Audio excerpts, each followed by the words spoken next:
Hello everyone guys! Ang lulutuin po natin ngayon, tuturo ko sa inyo kung paano magluto ng nabiyaki odong. Nabiyaki odong, meron tayong itlog, mushroom,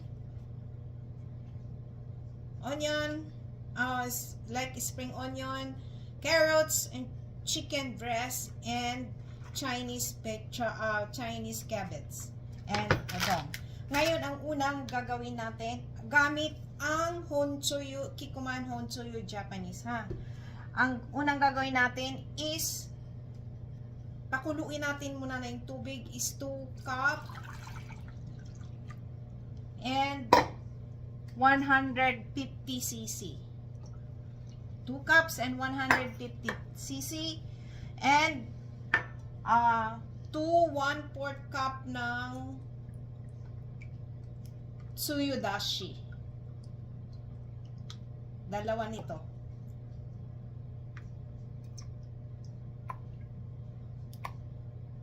Yan.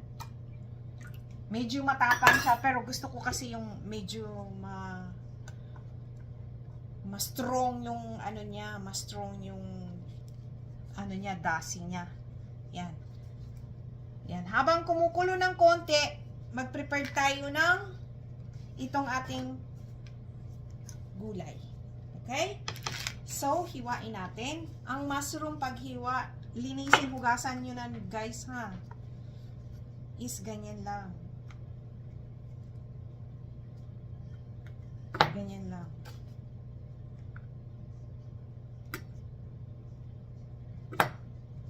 Gawin nyo ng, kumbaga, parang ganyan. Okay? Tapos, ang hiwa ng carrots is, ano siya, gagawin natin siyang pa-slanting. Slanting lang.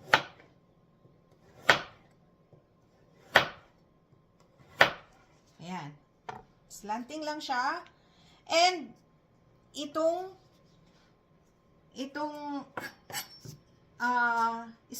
ano ba to tawag to, itong matabang sibuyas, negi, is slanting din ang pahiwa natin. Okay? Pag ganyan din.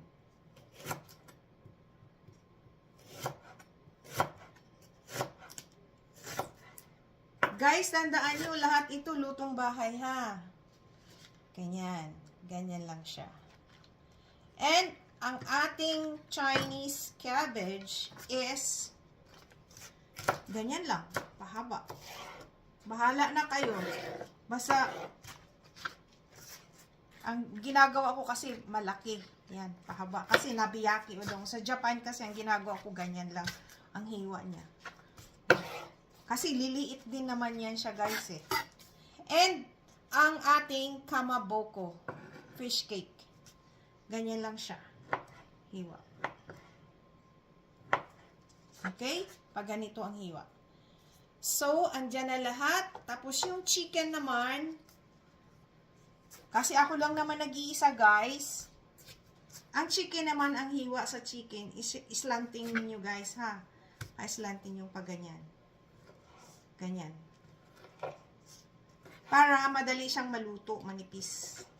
Okay? Ganyan. Ganyan ang hiwa. Ganyan. Okay, kita nyo? So, i-ano na natin siya, ilagay natin dito.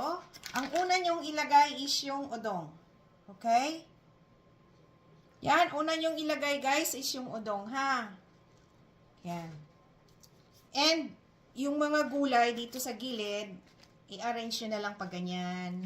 Unahin nyo yung sa ilalim yung matigas na, ito to. Matigas na yung sa pechay. Yan. And, dito nyo lagay ang mushroom. Yan. And dito nyo lagay ang carrots. Yan na guys. So, tingnan nyo. Ganyan ang pag-arrange. Ngayon, pakukuluan nyo siya muna ng 5 minutes. Pakuluan nyo ng 5 minutes. Marami siyang sauce.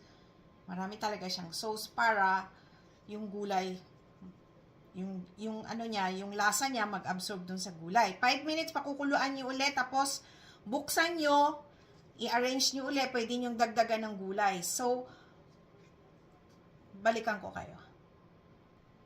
Yan guys, napakuluan na natin siya ng 5 minutes. Ngayon, ilagay niyo na ang itlog sa gitna.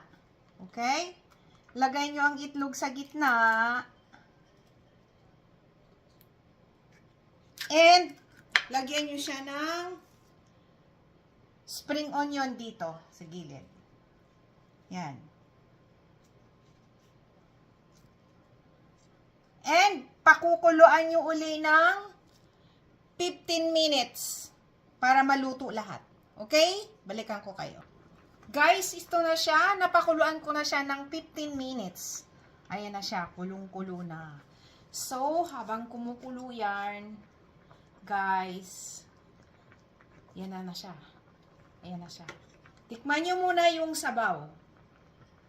Kung okay ba o hindi.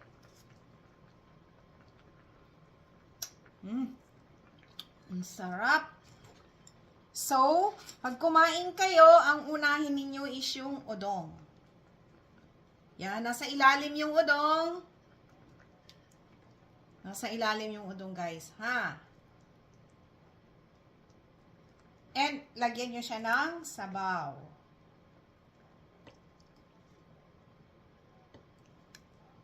Ganyan. Tikman nyo, guys. Yan, may gulay. Parang hotpot nga siya, pero udong. Nabiyaki udong.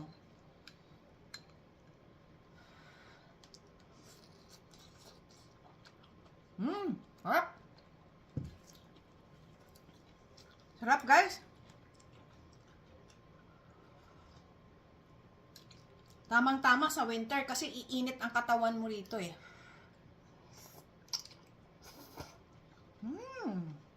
Yummy. Yum.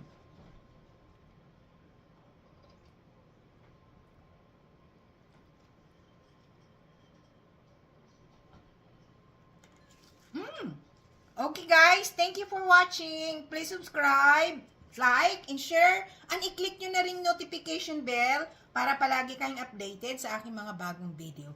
Bye! Ito na ang ating nabiyaki udong. Yan. Yan na siya guys, ang ating nabiyaki udong. So, eat na tayo. Yan. Nasa sa inyo kung anong unahin ninyo guys. And now, pwede nyo siyang lagyan ng spinach doon sa gilid. Ngayon, hindi ako naglalagay ng spinach. Okay? Thank you for watching. Bye. God bless all. See you in my next video. Bye-bye. Nabiyaki udong. Ayan na siya.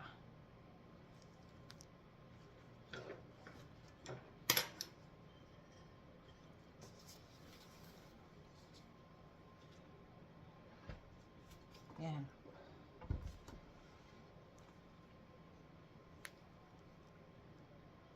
Guys, ito na ang ating nabiyaki udong. Yan na siya.